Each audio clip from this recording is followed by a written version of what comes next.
বাংলাদেশের সুইজারল্যান্ড চট্টগ্রাম ইনশাআল্লাহ এখানে হবেই এটার ব্যাপারে কোনো দ্বিমত নেই, হবেই। যে আদালতগুলো আমাদের জেলা সদরে আছে এগুলো উপজেলায় চলে যাবে। যে মাহবুব সাহেবের একটা মামলা আজকে প্রায় 23 বছর, মামলার কোনো আগামাথা তারা খুঁজে পাচ্ছে না।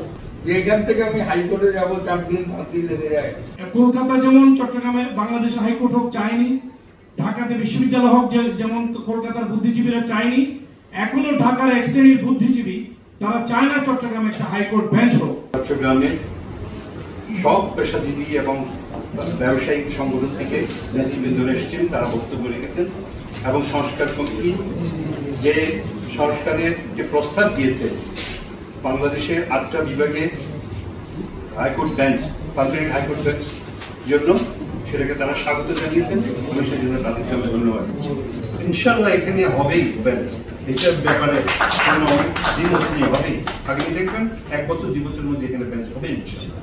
বিভাগীয় শহরে হাইকোর্টের স্থায়ী বেঞ্চ হবে, এটা নিয়ে এখন সবাই একমত, এটা প্রয়োজন। কিন্তু গুটি কয়েক আইনজীবী দেখা যাচ্ছে ঢাকায় এটা বিরোধিতা করছে, এটা সবাই বলে গেছে, সেটা ডিপোজিশন করার প্রয়োজন নেই।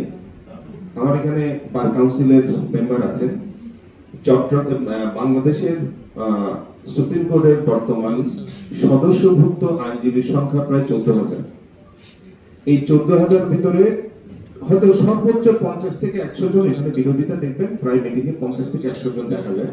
শুধু রাজধানী হিসাবে এটাও তো হয়তো একটু বেশি করে ফ্লাশ আউট করে দেখা হয়, যেহেতু সুপ্রিম কোর্টের ওই বারান্দাতে বিরোধিতাটা হচ্ছে, এই জন্য একটু ফ্লাশ আউট করে দেখা হয়। সকল রাজনৈতিক দল একমত হয়ে এই যে বিচার বিভাগকে বিকেন্দ্রীকরণ করার সিদ্ধান্ত, শুধু হাইকোর্ট আসবে না, আমার জজকোর্ট থেকে উপজেলা কোর্টে চলে যাবে। এটা কিন্তু আপনারা অনেকে কিন্তু বলতেছেন না, এখানে উপজেলা আদালত হবে। অর্থাৎ এখন যে আদালতগুলো আমাদের জেলা সদরে আছে এগুলো উপজেলায় চলে যাবে, হাইকোর্টের এখানে বেঞ্চ হবে। তো আন্দোলন তো আমরাও করতে পারি, যারা আমরা জজ করে আছি, কেন উপজেলা কোর্ট হবে, এটা হওয়া সঠিক হবে না, এটা তো আমরা বলতেছি না। আমরা যখনই কোনো মামলা করি তখন শিপিং কোম্পানি হাইকোর্ট থেকে একটা ডিরেকশন নিয়ে আসতেছে, অগ্রিম জামিন নিচ্ছে, এরপরে সেই মামলা যেটা আপনারা শুনলেন। টানা 7মবারের মতো বেস্ট টিস্যু পেপার ব্র্যান্ড হিসেবে স্বীকৃতি পেয়েছে বসুন্ধরা টিস্যু। যে মাহবুব সাহেবের একটা মামলা আজকে প্রায় 23 বছর, মামলার কোনো আগামাথা তারা খুঁজে পাচ্ছে না। তাই আমি মনে করি সময়ের দাবি হাইকোর্টের একটি বেঞ্চ চট্টগ্রামে করতেই হবে, এবং এটা করার জন্য যত ধরনের কর্মসূচি, যত ধরনের কর্মপদ্ধতি, যত ধরনের যাই করুন না কেন আপনারা, আমি ব্যক্তিগতভাবে এবং পিজিএম এর পক্ষ থেকে আপনাদের পাশেই থাকবো। চট্টগ্রাম অত্যন্ত প্রাচীনতম একটি শহর। এই শহরটি বাংলাদেশের না, আমি মনে করব এখানে অনেকেই পৃথিবীর বিভিন্ন দেশে গিয়েছেন, পাহাড় সমুদ্র দেখেছেন। বাংলাদেশের আমি মনে করব সুইজারল্যান্ড চট্টগ্রাম, বাংলাদেশের সুইজারল্যান্ড চট্টগ্রাম। বিশ্বাস করেন, আমরা পৃথিবীর বিভিন্ন দেশে গেছি, চট্টগ্রামের মতো এত সুন্দর, এক পাশে পাহাড়, সমুদ্র, নদী, এই যে বেষ্টিত সুন্দর একটি জায়গা আমরা পাওয়ার পরও আমরা তাকে কাজে লাগাতে পারছি না, শুধু রাজনৈতিক বিভাজনের কারণে, দলীয়করণের কারণে, আত্মীয়করণের কারণে, মেধাহীনতার কারণে। বক্তব্যটা একটাই যে ঢাকায় যারা আছেন মনোনয়ন সাহেব ক্লিয়ার করে বক্তব্য রেখেছেন যে এখান থেকে আমি হাইকোর্টে যাব 4 দিন 5 দিন লেগে যায়।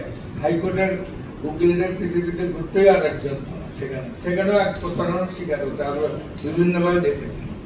তো যাই হোক, আমার মনে হয় আমাদের এই আন্দোলন সফল হবে, আপনারা সবাই এগিয়ে যাবেন, কারণ ঐক্য কমিশন কিন্তু একটা ডিক্লারেশন দিচ্ছে। হাইকোর্ট এর একটা পূর্ণাঙ্গ বেঞ্চ চট্টগ্রাম এটা ডিজার্ভ করে। বাংলাদেশের অন্যান্য বিভাগে হাইকোর্ট হয়তো প্রয়োজন হতে পারে, নাও হতে পারে, কিন্তু চট্টগ্রাম ইটসেলফ একটা হাইকোর্ট বেঞ্চ, পূর্ণাঙ্গ হাইকোর্ট বেঞ্চ পাইতে হকদার। কারণ অ্যাডমিরালটি জুরিসডিকশন ওয়ালা একটা এলাকাকে বঞ্চিত করে রাজধানীতে অ্যাডমিরালটি কোর্ট বা কোম্পানি কোর্টের জুরিসডিকশনে হাইকোর্ট ধরে রাখা, এটা জুলুমের শিকার আমরা চট্টগ্রামবাসী। বিশেষ করে আমার সিনিয়র বলেছেন প্রধানমন্ত্রী যে হাইকোর্ট কলকাতা যেমন চট্টগ্রামে বাংলাদেশ হাইকোর্ট হোক চায়নি, ঢাকাতে বিশ্ববিদ্যালয় হোক যেমন কলকাতার বুদ্ধিজীবীরা চায়নি, এখনো ঢাকার এক শ্রেণীর বুদ্ধিজীবী তারা চায় না চট্টগ্রামে একটা হাইকোর্ট বেঞ্চ হোক।